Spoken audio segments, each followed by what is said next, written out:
you don't know what questions to ask. That's an important one. Working in benefits, I had 30 employees, but when they couldn't answer, the person always came to me. It got rolled up. And so, in explaining and assisting the caller, they would say, well, I asked her, and how come she didn't tell me that? And I said, well, what did you ask? And they would share. I said, well, she told you the answer to the question you asked. You didn't ask about that, and your conversation didn't go to talk long enough that she got to where we are. So you have to know what to ask. So do your homework. Do your homework. It's very important, especially when you're talking about medical terms. I have a co-partner here. She's a registered nurse, and she has just helped me and my husband so much as we navigate the healthcare system. In your church, in your community, there are people who can assist you and help you walk through something. You have not when you ask not, okay? You don't find unless you seek. Self-advocacy is about asking. It's about seeking. It's about knocking on the door so that you can get a response. So that handout with the script comes in handy to help you navigate. That's a tool that you can use. And these are just things that I have found beneficial. You can make your own list. Personalize it. Personalize everything I give you, because guess what? Not one of us are the same. We're all unique. We're all different by design. So, the big part about grace and boundaries is accepting who we are and accepting who others are. We accept you for who you are and where you are. That's the grace part. Even for the doctors and the nurses, when they come in and they rush in because they got 10 other patients waiting because they were late because they had to take their kids to school and this and that. Give them that grace. Because guess what? When you give them that grace, God gives you new grace.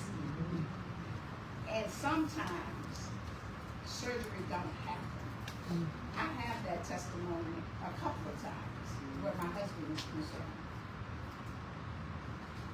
Surgery was required.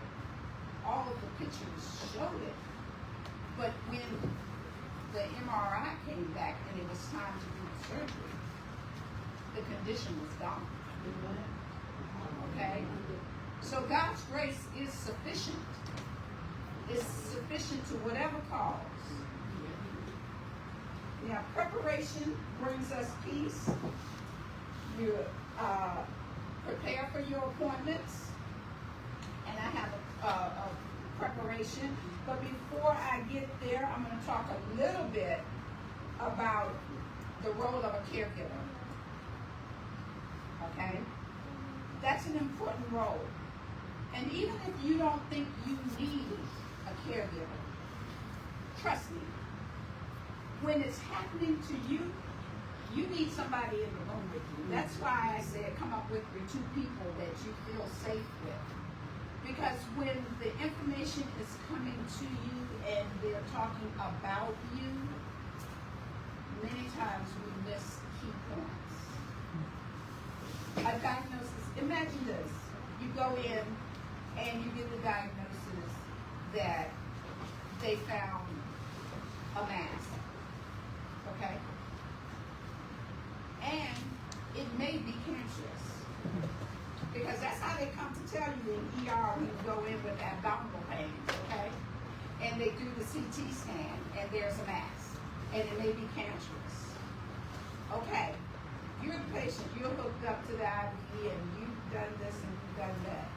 Did you hear all of that? Anything after they said that?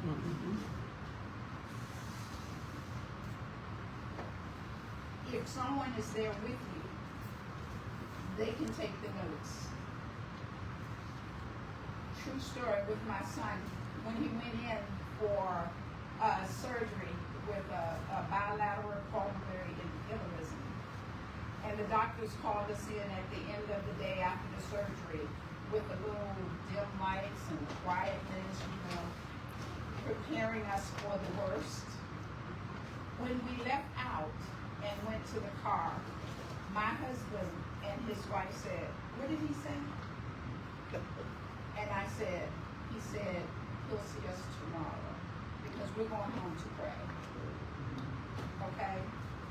So don't underestimate your own ability to speak up for yourself. But be wise.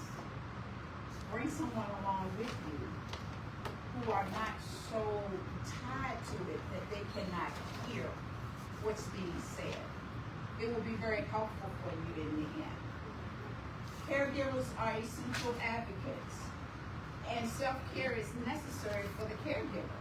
We talked about that briefly, and I put together a list of things that are specific to caregivers, and you can also give them this one too, Tim. The checklist for when you go to the appointment.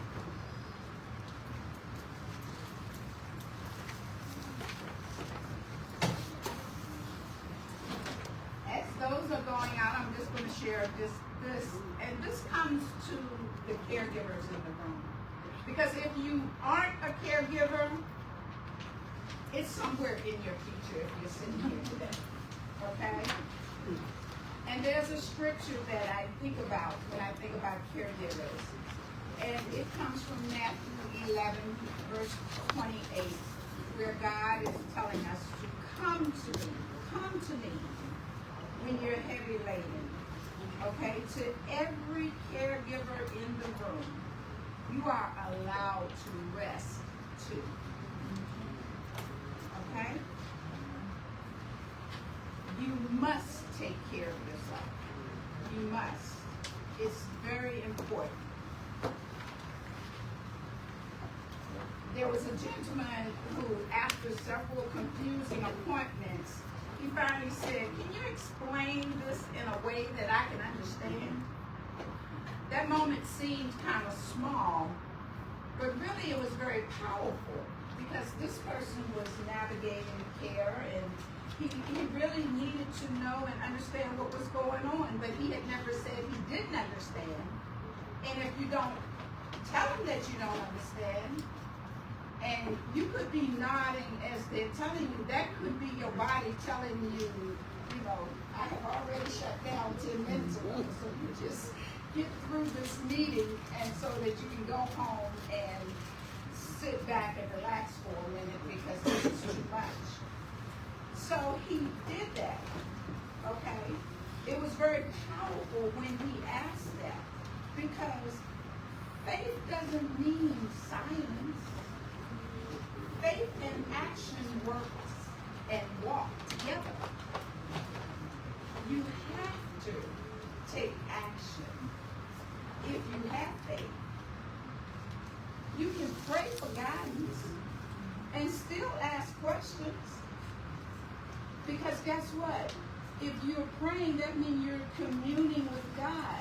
He's giving you questions to ask. Because your very questions could be what directs that doctor to look at what else could cause the symptoms that you're having. Okay? And you can trust God, but you still need to seek clarity. Right? You can have faith and still say, I need to understand this better. That's all I'm saying. We depend on others. We're interdependent individuals. We need one another whether we want to accept it or not. We need to share key information with those that we love so they know how to care for us. If you don't tell them, they won't know. So be of good courage for the journey ahead. Be strong and courageous. The only thing to fear is fear itself.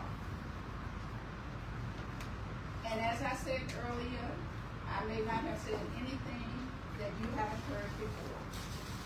But as you begin to go about, when you leave this room, somebody is going to need to hear something that you heard today. Your key takeaways for today is that you're not powerless. Your voice matters. So take one step at a time. And on that reflection sheet that you started, I had you go to number 6. Number 7, I believe, asked you to write down a step that you're going to take when you leave here today. Remember that self-advocacy is a form of stewardship. Being a good steward over the temple of your body. Being a good steward over your time.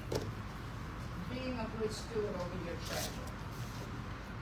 The body-to-voice connection, your body speaks to you all the time. Take the time to listen to it and respond accordingly. The power of the strategic script.